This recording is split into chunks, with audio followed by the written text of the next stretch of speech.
Right now, according to more than 5 billion people on this planet, something invisible is sitting inside your body. It is not your brain, it is not your heart. Doctors have never found it on any scan. Ancient texts say it cannot be cut, cannot be burned, cannot be drowned. And here is the strange part: nobody agrees on how it got in or how it will get out. But the biggest mystery is none of these. The biggest mystery is this: there are 8 billion human bodies on earth right now. So, who decides which soul gets into which body? Is there a queue, a list, a judge? By the end of this video, you will hear the 3 answers humanity has believed for 5,000 years, and the third one is the weirdest. Start with the basic question: what actually is a soul? It depends on who you ask, and humans have been asking for a very long time. In ancient India, the texts call it the Atman, a spark of pure awareness. The Katha Upanishad describes it as tiny, the size of a thumb, glowing like a flame, seated in the heart. The Bhagavad Gita adds the famous rule: weapons cannot cut it, fire cannot burn it, water cannot wet it. In ancient Egypt, one soul was not enough. Egyptians believed each person had several spiritual parts. Two of the most important: the Ka, the life force, and the Ba, drawn as a bird with a human head, free to fly out of the tomb. The Greek philosopher Plato had a different picture. The body is a vehicle, the soul is a driver. When the vehicle breaks down, the driver simply steps out. In the Abrahamic religions, Judaism, Christianity, Islam, the soul is the breath of God, created fresh for every person. One body, one soul, one life. Then Buddhism enters the room and flips the table. Buddhism says there is no permanent soul at all, only a flame passing from one candle to the next. The flame continues, but it is never the same flame. And modern science? Science has looked.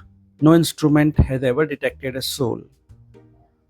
In the lab, everything you feel, love, fear, memory, the sense of being you, maps to electricity moving through neurons.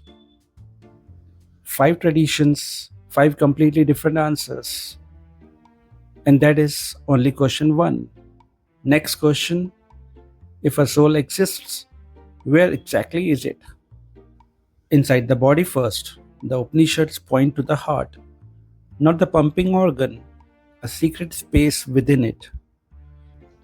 The French philosopher Descartes disagreed. He picked up one specific spot in the brain, the pineal gland, a structure the size of a grain of rice. Other traditions say the soul is not in one spot at all. It fills the whole body, the way heat fills hot water. But here is where it gets interesting. Where does the soul stay when it is not in the body? Hindu texts describe entire realms. Souls of ancestors gather in Pitru-loka, the world of the forefathers. Islamic teaching describes Barzakh, a waiting place between death and the final judgment, a barrier no soul can cross backwards. Tibetan Buddhism describes the Bardo, an in-between state, a gap between one life and the next. So according to these traditions, the universe is not just planets and empty space. It has waiting rooms, invisible floors of a building we only see one level of. Which raises the obvious next question: how does a soul move between floors? The Bhagavad Gita gives one of the oldest travel descriptions ever written.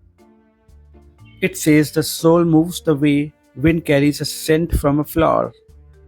The wind is invisible, the scent is invisible, but the fragrance arrives at a new place, carrying something of the old one. According to the Gita, the soul carries your mind and your tendencies with it. Your habits travel. Your luggage is your personality. Tibetan texts give the journey a schedule: 49 days in a bardo, 7 weeks between bodies. Ancient Egypt gave it a map. The soul crosses a dangerous realm called the Dwat, and the end weights a scale.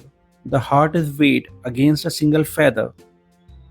Lighter than the feather, paradise. Heavier, the soul is devoured. Game over, no respawn. And how fast does the soul travel? The texts disagree here too. Some traditions say instantly. The soul is not made of matter, so distance means nothing. Others describe a slow journey with stops, tests, and gates. Either way, one theme repeats across cultures. Death is not a wall. Death is a departure gate. So what is death if the soul is real? The Gita answers with a single image: changing clothes. The body wears out like an old shirt. The soul takes it off and puts on a new one. In this view, nobody has ever died. Only wardrobes have changed. And birth? Birth is a new shirt. But here is a detail most people never think about. When exactly does the soul enter the body? Traditions disagree sharply. Some say the very moment of conception. The soul is present from the first cell. Islamic tradition describes the soul being breathed in later, months into the pregnancy. Some Hindu texts also describe the soul arriving during pregnancy, not at the start. So even among believers, there is a window of weeks where nobody agrees whether the body is occupied yet. And on the other side, at death, the same puzzle in reverse. The heart can stop. The brain can keep flickering for minutes. At which second does the soul actually leave? No text gives a timestamp.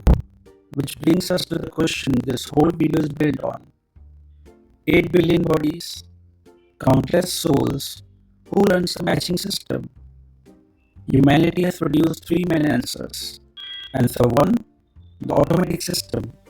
In Hindu and Buddhist thought, the matchmaker is karma, not a judge, not a person, a law like gravity. Every action leaves a trace. The total of those traces decides the next body. No clock, no waiting list. The soul falls in its next life the way water falls downhill. Hindu tradition even describes the record keeper, Chitragupta, who maintains the account of every deed, the paperwork of the universe. Answer 2: the assignment system. In Judaism, Christianity, and Islam, the souls are not recycled. Each soul is created new by God for one specific body. No queue of old souls. Every birth is a fresh manufacturing order. The address is written before the soul ships. Answer 3: the weird one.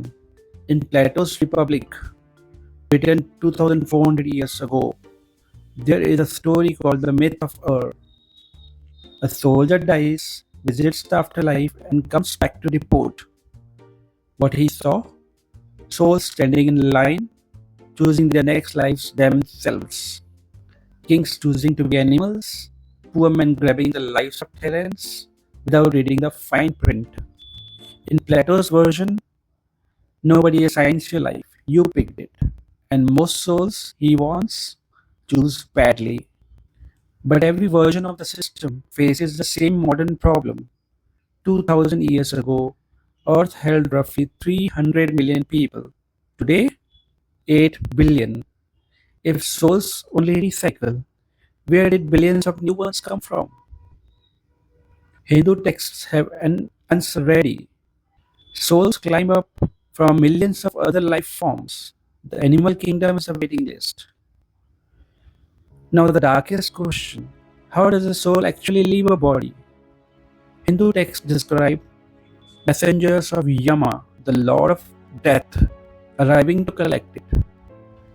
The Garuda Purana describes the soul being drawn out, tiny, the size of a thumb.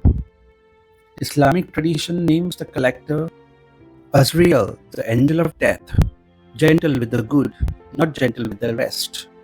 And the exit door, yogic texts say the soul can leave through different gates of the body, the eyes, the mouth, and for accomplished yogis, the crown of the head, the most prestigious exit in the building. Then in 1907, science tried to catch the soul in the act. An American doctor, Duncan McDougall, put dying patients on a giant scale. He claimed that at the moment of death, one patient lost 21 grams. The number became world famous. Movies were named after it. What is less famous? He tested 6 patients. Only one showed the result. Scientists rejected the experiment completely. The soul, if it exists, refused to be weighed. Last question. If souls wait between lives, are they around us right now? Do the math. Around 100 billion humans have lived and died on Earth. If every one of them left a soul behind, the dead outnumber the living 13 to 1. Many cultures answer yes, and they visit. Hindu tradition sets aside Pitru-paksha, 2 weeks each year when ancestors are said to come close and families feed them.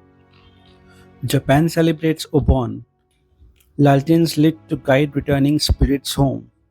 Mexico celebrates the Day of the Dead, the one night the border between the worlds stay open. And the souls that get stuck?